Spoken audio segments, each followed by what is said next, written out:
ஒரு IPL player ஒரு season விளையாடுறதுக்கு 20 கோடி வரைக்கும் சம்பளமாக வாங்குறாங்க. ஒரு டீமும் பிளேயர்ஸை பர்ச்சேஸ் பண்ணுறதுக்கு மட்டும் 120 கோடி ஸ்பெண்ட் பண்ணுறாங்க.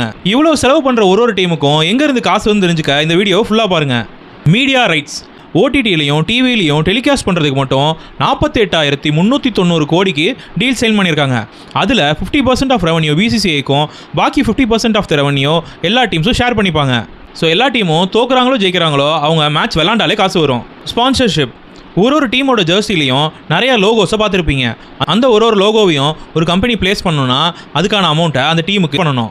இன்டெலெக்சுவல் ப்ராப்பர்ட்டி லைசன்சிங் ஒரு டீமோட லோகோவை ஒரு கம்பெனி அட்வர்டைஸ்மெண்ட்டில், சோஷியல் மீடியாவில் இந்த மாதிரி நிறைய இடத்துல யூஸ் பண்ணுறதுக்கு ஒரு ரைட்ஸ் வாங்கணும். அந்த ரைட்ஸ் தான் இன்டெலெக்சுவல் ப்ராப்பர்ட்டி ரைட்ஸ். ஒரு டீமுக்கும் இண்டிவிஜுவலாக பே பண்ணி தான் வாங்குவாங்க.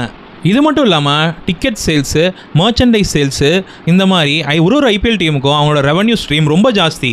ஓவரால் ஐபிஎலோட ரெவன்யூ எவ்வளோ, ஒரு இண்டிவிஜுவல் டீமோட ரெவன்யூ என்ன, இதை பற்றி டீட்டெயில்டாக அனாலிசிஸ் பண்ணி நம்ம சேனலில் அடுத்தடுத்து வீடியோ வரப்போது. மறக்காமல் இந்த வீடியோ லைக் பண்ணிட்டு சேனலை சப்ஸ்கிரைப் பண்ணிக்கோங்க.